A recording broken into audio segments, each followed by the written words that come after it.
Welcome back to History of Simple Things. Today's topic comes from one of our viewers at Ceramic3075. Thanks for the suggestion.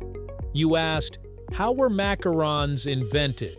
And that turns out to be a much more interesting question than it sounds, because the colorful little sandwich cookie we know today was not created in one place or at one moment. Its story stretches across centuries, countries, royal kitchens, French convents, and eventually the pastry shops of Paris. So how did a simple almond biscuit become the delicate, colorful macaron we know today? Today we will uncover how this famous French treat traveled through history and transformed along the way, right here on History of Simple Things.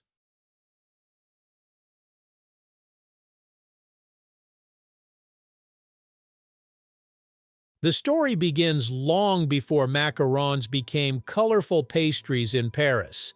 Early versions were much simpler, small almond-based biscuits made from ingredients such as ground almonds, sugar, and egg whites. The exact birthplace is uncertain. Some food historians point to Italy, while others suggest that European almond sweets may have been influenced by older Middle Eastern confectionery traditions. What we can say with more confidence is that the word macaron appears in French sources by the 16th century, showing that some form of the treat was already known in France by then.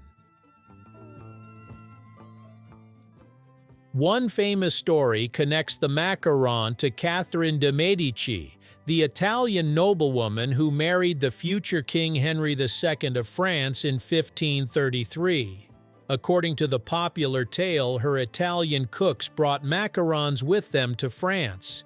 It is a great story, and it has been repeated for generations, but there is an important catch. Historians have not found solid contemporary evidence proving that Catherine's chefs introduced the macaron to France. Almond-based sweets were already known in France, so it is safer to think of the Catherine de Medici story as a tradition rather than a confirmed invention. And there was a practical reason these simple ingredients worked so well. Almonds, sugar, and egg whites could be transformed into a sweet biscuit without requiring complicated ingredients or equipment. The result was also relatively easy to preserve compared with many fresh pastries. As the recipe traveled and local bakers adapted it, the macaron became less like one fixed invention and more like a family of related regional specialties. Even today, French towns maintain different macaron traditions. Then came the change that completely transformed the macaron. Instead of serving one almond biscuit, pastry makers began pairing two shells together with a filling. Filled versions appeared in Paris during the 19th century, although exactly who first created the sandwich form remains disputed. This was a major change because the filling added an entirely new experience. Instead of just a crisp almond biscuit, you could have a delicate shell surrounding ganache, jam, or cream. One of the names most closely associated with the modern macaron is Ladurée, the famous Parisian pastry house founded in 1862. According to Ladurée's own history, Pierre de Fontaine, a relative of the company's founder, created the house's signature version by joining two macaron shells with a creamy filling.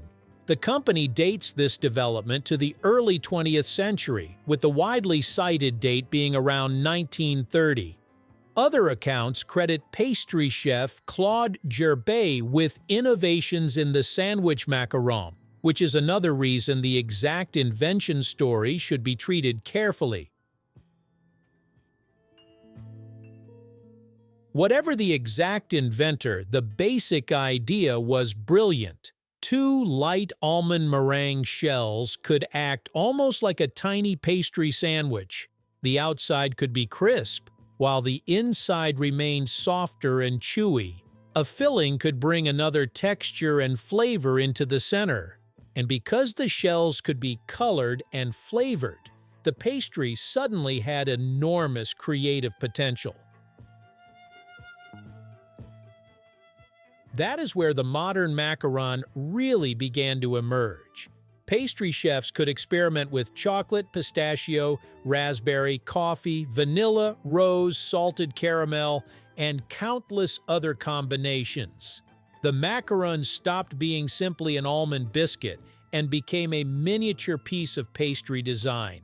Its smooth surface, delicate shape, contrasting colors, and carefully balanced filling made appearance almost as important as taste. And that brings us back to the little colorful cookies we see today. When you look at a modern macaron, you're actually looking at several centuries of culinary evolution. Its earliest forms were simple almond biscuits. French regional bakers shaped their own versions. Parisian pastry makers experimented with fillings. And eventually, pastry houses such as Ladurée helped popularize the elegant two-shell version that became famous around the world. So, were macarons invented by one person? Probably not. Their history is less like a single invention and more like a recipe traveling through time, being changed by every place and pastry maker it encountered. And that may be the most interesting thing about them. The macaron looks perfectly uniform today, but behind that neat little shell is a messy, centuries-long history of migration, adaptation, experimentation, and tradition.